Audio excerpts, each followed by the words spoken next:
दोस्तों, जंग के मैदान में बड़ी खबर तुर्की, चीन और लेबनान से सामने आ रही है, जहां सबसे पहले आप स्क्रीन पर देख सकते हैं कि लेबनान में अभी कुछ देर पहले इजराइल द्वारा बमबारी की गई, जिसमें 23 सीरियन नागरिकों को शहीद करने का काम किया गया है, जिसमें महिलाएं और बच्चे शामिल हैं।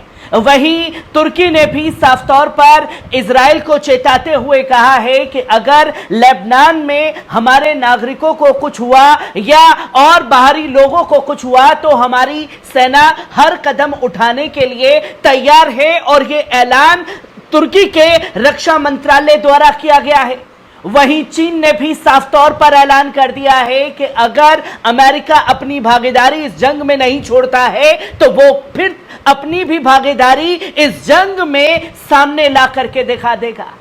जहां तमाम खबरें सामने आ रही है और हर एक चीज को आपके सामने रखूंगा, पर सबसे पहले अपील कि पल पल न्यूज को सब्सक्राइब कीजिए, बेल आइकॉन दबाइए, वीडियो को ज्यादा से ज्यादा शेयर कीजिए, लाइक कीजिए, कमेंट कीजिए और सच्ची पत्रकारिता को बचाने के लिए चैनल को ज्वाइन कीजिए।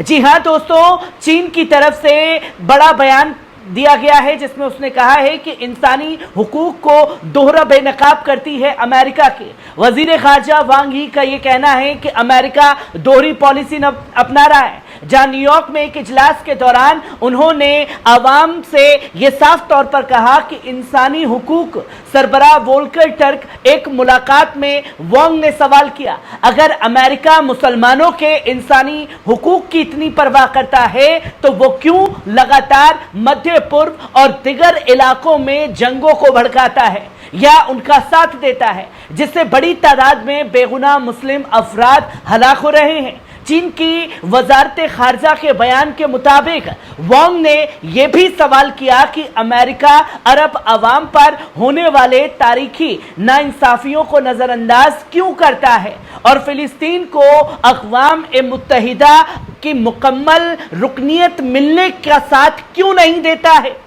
उन्होंने यह भी सवाल पूछा है कि वाशिंगटन गाजा से पाबंदी जंग और मुकम्मल अफवाज की वापसी के लिए अपना किरदार क्यों नहीं निभा रहा है, क्यों बार बार इजराइल का साथ दे रहा है।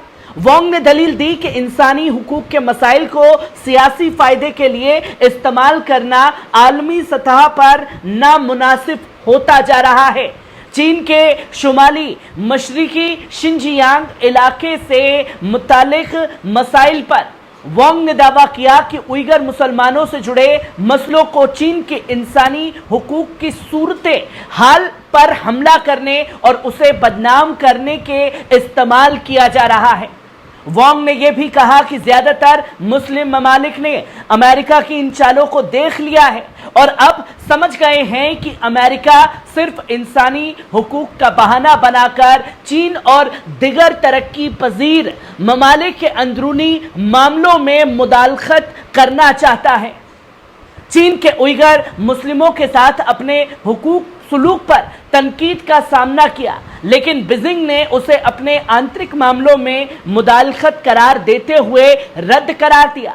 वांग ने यह भी कहा कि चीन ने इंसानी हुकूक की हिफाजत और तरक्की में जो कामयाबियां हासिल की हैं उन्हें पूरी दुनिया में तस्लीम किया जा रहा है और शिनजियांग ने उइगर खुद मुख्तार इलाके में तरक्की और खुशहाल भरी जिंदगी जी रहे हैं। उन्होंने ये भी कहा कि चीन इंसानी हुकूक के मसाइल पर तमाम ममालिक के साथ बराबरी बुनियाद पर बातचीत करने के लिए तैयार है। अगर अमेरिका अपनी हरकतों से बाज नहीं आता तो फिर चीन भी इसमें पूरी तरीके से इन्वॉल्व होगा, जो कि बड़ा ऐलान चीन की तरफ से किया गया है। तो वहीं नेक्स्ट खबर आप देख सकते हैं कि तुर्की लेबनान से अपने शहरियों और गैर मुल्की लोगों की संभावित इखलाह की तैयारी कर रहा है, क्योंकि इजराइल और तंजीम हिजबुल्लाह के बीच सरहदी झड़पें जारी हैं। तुर्की की वजारत दिफा के एक सूत्र ने गुरुवार को साफ तौर पर कहा कि हमारी फौज के पास अपने शहरियों या गैर मुल्की लोगों की महफूज निकासी के लिए कोई भी मुहिम अंजाम देने के लिए वसाइल है। हम पूरी तरीके से तैयार हैं। सूत्र के मुताबिक एक संभावित निकासी ऑपरेशन के लिए इब्तिदाई योजना और तैयारी की जा रही है। और यह भी बताया कि तुर्की ने पहले भी ऐसी इख्लाह मुहिम को कामयाबी के साथ अंजाम दिया है और वे लेबनान में हालात पर नजदीकी नजर रखा हुआ है। बुधवार को इजराइल ने लेबनान में अपने हवाई हमलों को बढ़ा दिया और लेबनानी स्वास्थ्य मंत्रालय के बयानों के अनुसार कम से कम इसमें 72 लोग शहीद हो गए। कई हलीफा मित्र देश जिनमें अमेरिका और फ्रांस भी शामिल हैं, उन्होंने इजराइल लेबनान सरहद पर 21 दिन के फौरन जंगबंदी की अपील भी कर डाली है कि आप जो हैं हमले ना करें। और खासतौर पर हिजबुल्लाह को समझाने का काम किया गया है।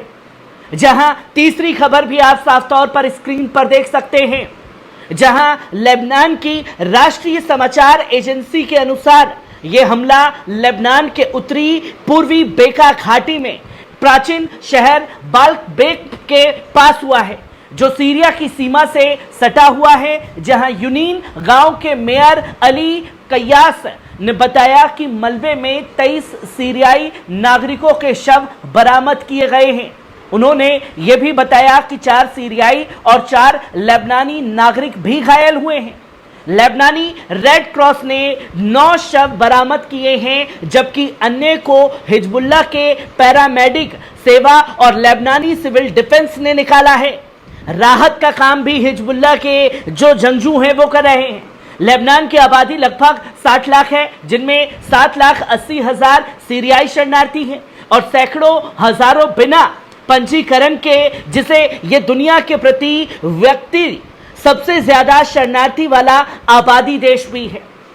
जहां सीरियाई लोगों को अपना रहने का गुजार बसर करने का मौका दे रखा है, वहीं जिसमें उन्होंने हिजबुल्लाह के रॉकेट लॉन्चर और अन्य सैन्य ढांचों को निशाना बनाने के बजाय आम सिविलियंस को निशाना बनाया।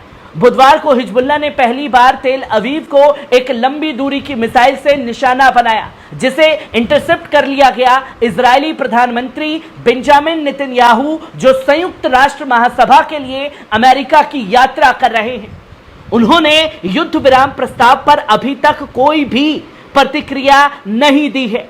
इजराइल के विदेश मंत्री इजराइल काट्स ने कहा है कि इजराइल पूरी ताकत के साथ तब तक लड़ता रहेगा जब तक जीत नहीं मिल जाती। हिजबुल्लाह ने भी युद्ध विराम प्रस्ताव पर अभी तक कोई प्रतिक्रिया नहीं दी है। उन्होंने ये स्पष्ट किया है कि वे तभी हमले बंद करेंगे जब गाजा में युद्ध विराम होगा, जो महीनों की बातचीत के बावजूद अभी तक असंभव लग रहा है।